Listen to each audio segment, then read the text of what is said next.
Pensez-vous que SpaceX puisse un jour devenir une sorte de compagnie de taxis spatiaux?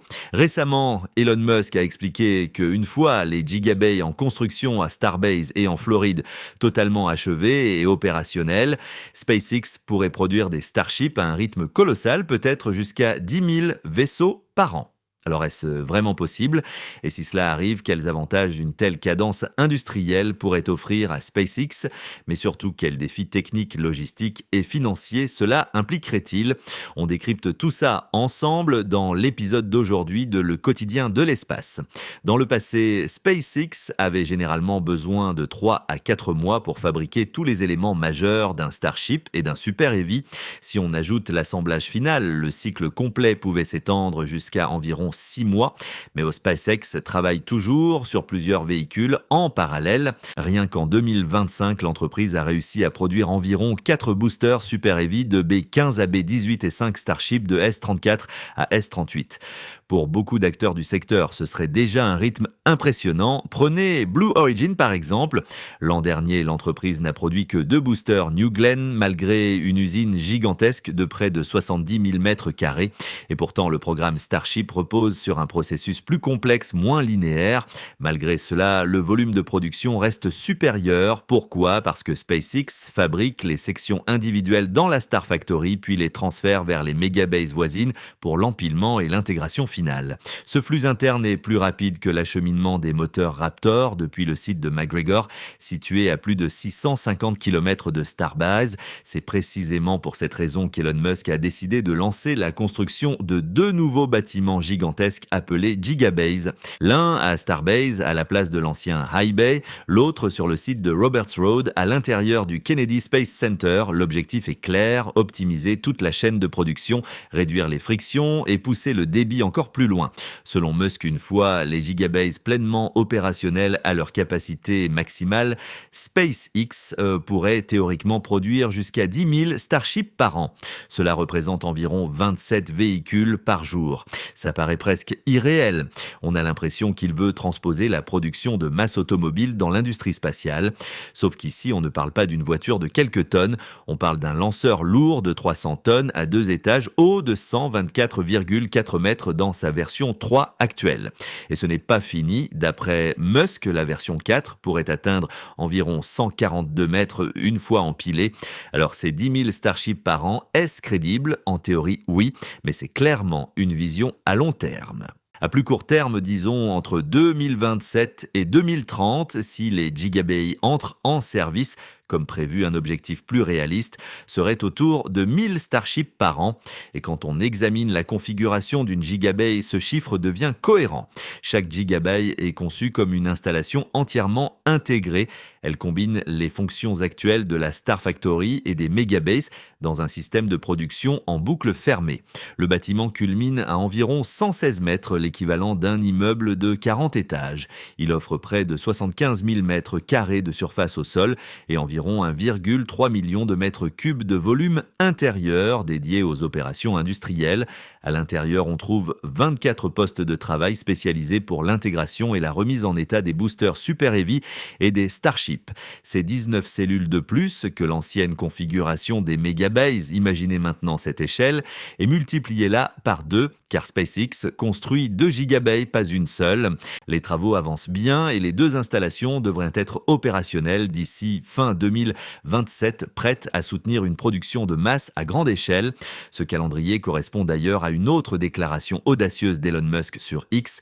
Il a affirmé que dans environ 3 ans, Starship pourrait décoller plus d'une fois par heure, un chiffre qui paraît presque impossible, même avec Falcon 9 où SpaceX vient d'établir un nouveau record de remise en vol à SLC-40. Le cycle de réutilisation le plus rapide reste d'environ 45 heures. Et pourtant, ce scénario n'est pas totalement à exclure. Si SpaceX parvient réellement à produire des milliers de Starships chaque année, il faudra bien soutenir un rythme de lancement tout simplement hors norme. Reste une question logique. Si Starship est entièrement réutilisable, pourquoi en produire autant? La question est légitime. Et SpaceX a en réalité une raison très précise derrière cette stratégie. Premièrement, l'économie. Elon Musk veut faire chuter le coût de Starship. Mais cette baisse ne viendra pas en poussant la réutilisation à l'extrême. Elle viendra surtout de l'échelle de production. Voici le point clé. L'essentiel des gains liés à la réutilisation est déjà capté lors des 10 à 20 premiers vols. À ce stade, le coût de fabrication est amorti. Le coût à marginal par lancement chute alors brutalement. On passe de plusieurs milliers de dollars par kilogramme à seulement quelques centaines. Au-delà, on atteint un plancher. Les dépenses fixes prennent le dessus. Le propergol, les équipes opérationnelles, les inspections, la remise en état.